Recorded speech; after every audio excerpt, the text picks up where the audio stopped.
La règle numéro 1 est la suivante. Se tenir droit avec les épaules en arrière. Et la règle 2 est « Traitez-vous comme si vous étiez une personne chargée d'aider ».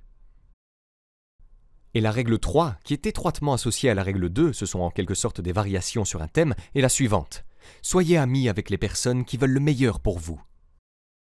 En fait, ces deux dernières règles ne sont pas des injonctions destinées à vous rendre la vie plus facile. Ce sont en fait des injonctions destinées à vous rendre la vie plus difficile. Juste avant de rentrer dans le vif du sujet, assurez-vous de vous abonner à la chaîne pour ne pas louper les prochaines vidéos. Et n'oubliez pas de récupérer votre formation offerte pour découvrir 6 façons peu connues de générer des revenus passifs en cliquant sur le premier lien dans la description sous cette vidéo. Kierkegaard a dit à un moment donné que son rôle dans la vie, étant donné que tout devenait de plus en plus facile de toutes les manières possibles, qu'il arriverait un moment où les gens réclameraient des difficultés. Et c'est ainsi qu'il envisageait en partie son rôle dans le monde, de manière assez intéressante, comme un bienfaiteur universel de l'humanité, qui s'efforcerait de ne rien faire d'autre que de rendre la vie plus difficile à chacun. Et donc, les règles 2 et 3 sont comme ça, parce que se traiter soi-même comme si on était quelqu'un qui doit aider, ce n'est pas la même chose qu'être gentil avec soi-même, ce n'est pas ça. Et s'associer à des personnes qui veulent le meilleur pour vous signifie qu'elles doivent exiger le meilleur de vous. Et ce n'est pas non plus une chose facile. La règle 4 est la suivante. Comparez-vous à ce que vous étiez hier, et non à ce que quelqu'un d'autre est aujourd'hui. C'est une injonction à l'envie. Vous avez besoin de choses qui vous dépassent, parce que vous devez faire quelque chose de valable de votre vie. Vous avez besoin de quelque chose à viser. Mais l'une des conséquences de cela est que vous pouvez devenir envieux des personnes qui, selon vous, ont obtenu davantage, de manière méritée ou non, et cela peut vous rendre amer. Il est donc préférable de se comparer à soi-même et de s'utiliser comme cible pour s'améliorer et se comparer. La règle 5 est la suivante. Ne laissez pas vos enfants faire quoi que ce soit qui vous amène à les détester. Et la règle de base est la suivante. Si vous les détestez, d'autres personnes le feront. Et c'est une mauvaise idée de permettre à vos enfants d'agir d'une manière qui fait que les autres enfants ne les aiment pas, ou que les adultes ne les aiment pas, étant donné qu'ils auront affaire à des enfants et qu'ils auront affaire à des adultes. Votre principale responsabilité en tant que parent est donc d'aider votre enfant à apprendre à se comporter de manière à ce que le monde social lui ouvre les bras et l'accueille à tous les niveaux. Vous aurez fait votre travail si vous y parvenez, et ce n'est pas une chose simple. La règle 6 est la suivante. Mettez votre maison en ordre avant de critiquer le monde. Et ce n'est pas « n'entreprenez aucune action pour les autres tant que vous n'avez pas mis de l'ordre dans vos affaires ». Ce n'est pas ce que la règle signifie. Elle signifie « liez votre ambition à l'humilité et travaillez sur ce qui est juste devant vous et pour lequel vous souffrirez si vous vous trompez, avant de vous engager dans la transformation à grande échelle d'autres personnes ». La règle 7 est la suivante. Faites ce qui a du sens et non ce qui est opportun.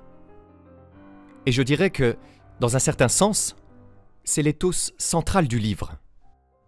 Pas exactement, car la règle 8, qui est de dire la vérité, ou du moins de ne pas mentir, est une conjonction nécessaire à cela, ou un élément supplémentaire nécessaire.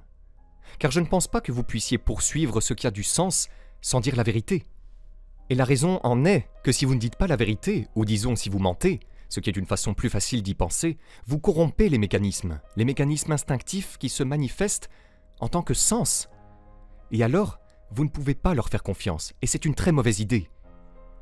La raison fondamentale de ne pas mentir est donc que vous corrompez vos propres perceptions si vous mentez. Et quand vous corrompez vos propres perceptions, alors vous ne pouvez pas vous fier à vous-même. Et si vous ne pouvez pas compter sur vous-même, alors bonne chance à vous. Car sur quoi allez-vous compter en l'absence de votre propre jugement ? Vous n'avez rien d'autre si vous le perdez. La règle 8 est, comme je l'ai dit, dites la vérité, ou du moins ne mentez pas. Règle 9, supposez que la personne que vous écoutez sait quelque chose que vous ne savez pas. Et ce n'est pas tant une marque de respect pour la personne, bien que ce soit le cas. C'est une marque de reconnaissance de votre propre ignorance insupportable. Une des choses que vous devez faire dans la vie, c'est de décider ce qui est le plus important, ce que vous savez ou ce que vous ne savez pas. Tout d'abord, il y a beaucoup de choses que vous ne savez pas. Et donc, si vous en faites un ami, si vous décidez que c'est important, alors, eh bien c'est une bonne chose, parce que vous allez être entouré de ce que vous ne connaissez pas toute votre vie. Et donc, si vous appréciez cela, alors les choses iront mieux pour vous. Mais l'autre élément de cette question est « Pourquoi devriez-vous apprécier ce que vous ne connaissez pas ?» Et la réponse à cette question est « Eh bien, vous ne devriez pas si votre vie est absolument parfaite dans tous les sens. Vous avez exactement ce dont vous avez besoin et ce que vous voulez. Vous avez tout mis en œuvre autour de vous, alors ce que vous savez est suffisant.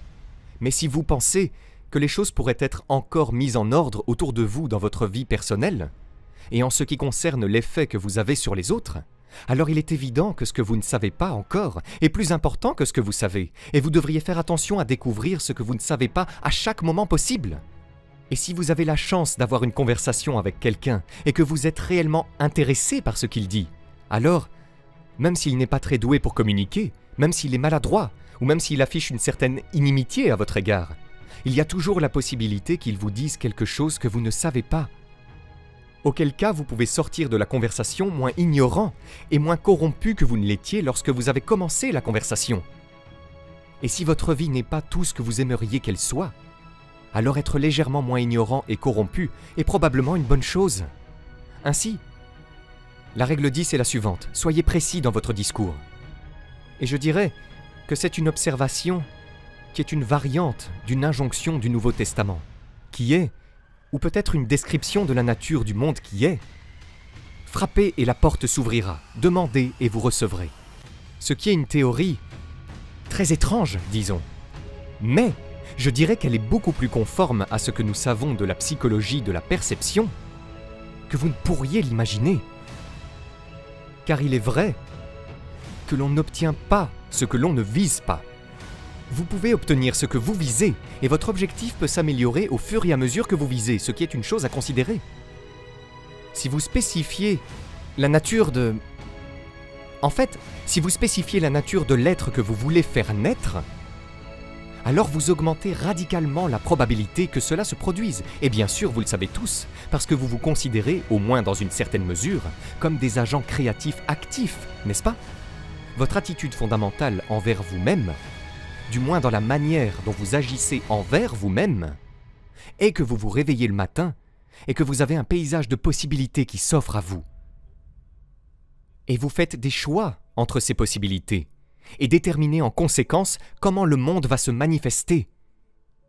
Vous êtes donc confronté à un champ de possibilités. C'est une bonne façon de voir les choses. Et par vos choix, vous déterminez quels éléments de ce potentiel vont se concrétiser dans le monde réel. Et vous êtes très malheureux avec vous-même si vous ne faites pas cela correctement. Et vous êtes très malheureux avec les autres s'ils ne font pas cela correctement. Et vous êtes très malheureux avec les autres s'ils ne vous traitent pas comme si vous étiez comme cela. Parce qu'une partie de ce que vous exigez des gens, disons en termes de pure civilité, est qu'ils agissent envers vous comme si vous étiez le lieu d'un choix volontaire dans un monde de potentiel. Et vous vous réprimandez mutuellement pour cela aussi. Si vous avez des enfants et des parents, vos parents vous diront, si vous avez de la chance, « Tu n'exploites pas ton potentiel ». Ce qui est en fait un compliment dans un sens, même si c'est aussi un jugement. Et le compliment est « Je sais parfaitement que tu pourrais être plus que ce que tu es ».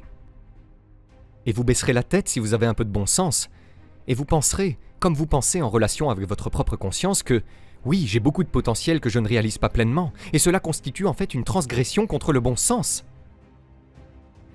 Et je ne pense pas avoir jamais rencontré quelqu'un qui ne croit pas cela. Si vous avez une conversation raisonnable avec lui, cela semble aller de soi. Je veux dire, peut-être que de temps en temps vous rencontrez quelqu'un qui est narcissiquement satisfait de lui-même, mais alors ils sont narcissiques et ce n'est pas bon. Comme stratégie à moyen et long terme, c'est une catastrophe qui se termine en désastre.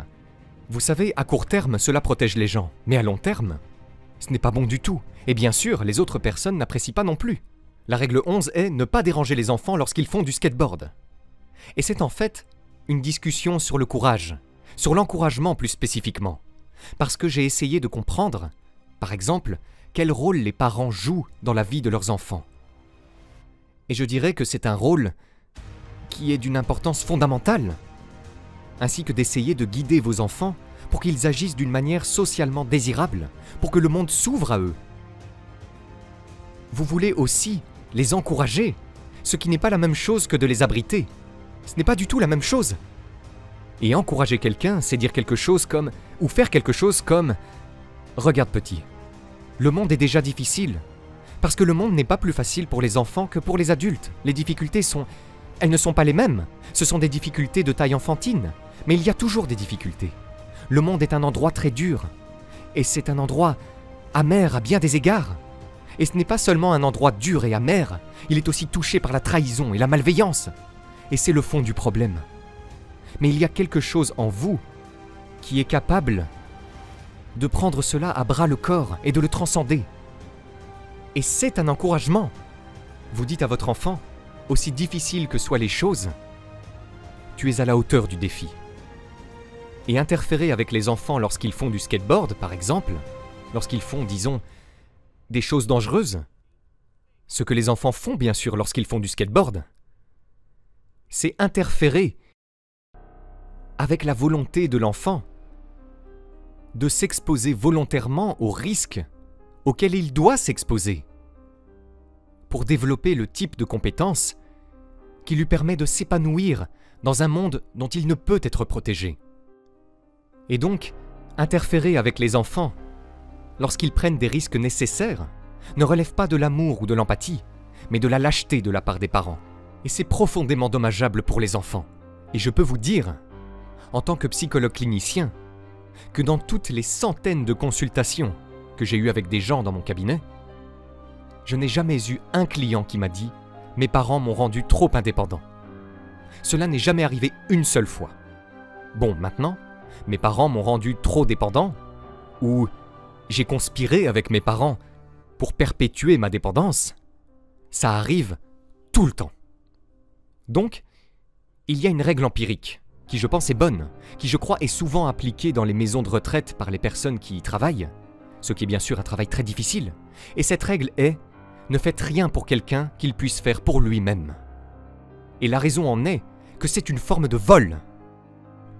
La règle 12 est « caressez un chat quand vous en rencontrez un dans la rue ». Et c'est, bizarrement, une méditation sur la fragilité. C'est une discussion sur ce que l'on fait quand on ne sait pas quoi faire. Et c'est vraiment le cas lorsque les choses vont mal pour vous. Lorsque vous êtes confronté à une terrible tragédie dans votre vie personnelle, ou dans votre vie familiale, ou peut-être même dans la vie de votre communauté, lorsque les choses se bousculent trop vite. Dans le cas d'un décès dans la famille, d'une terrible maladie, de l'effondrement d'un rêve, ou de toute autre chose qui peut bouleverser votre monde, comment faites-vous face à cette situation? Dans ce chapitre, il est question de la nécessité de restreindre son horizon temporel. Car parfois, la bonne façon de voir le monde s'étend sur des années, et parfois sur des mois. Et quand les choses sont plus incontrôlables, c'est peut-être à travers les jours. Et quand les choses vont vraiment bien, quand vous êtes vraiment au pied du mur, c'est en heures ou même en minutes. Et pendant ces minutes, vous vous concentrez pour faire aussi bien que possible avec ce que vous avez sous les yeux, pendant la plus longue unité de temps que vous pouvez tolérer de conceptualiser. C'est peut-être ce que vous faites sur le lit de mort de quelqu'un. Et pendant que vous faites cela et que vous souffrez follement, vous prenez aussi le temps d'apprécier tout ce qui se manifeste, qui se laisse apprécier. Et donc, c'est la métaphore du chat, je suppose. Si vous avez aimé cette vidéo, vous pouvez cliquer sur le bouton j'aime et vous abonner à la chaîne. Cela nous fera chaud au cœur.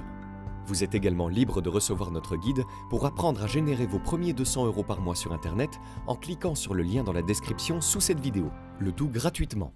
À très vite.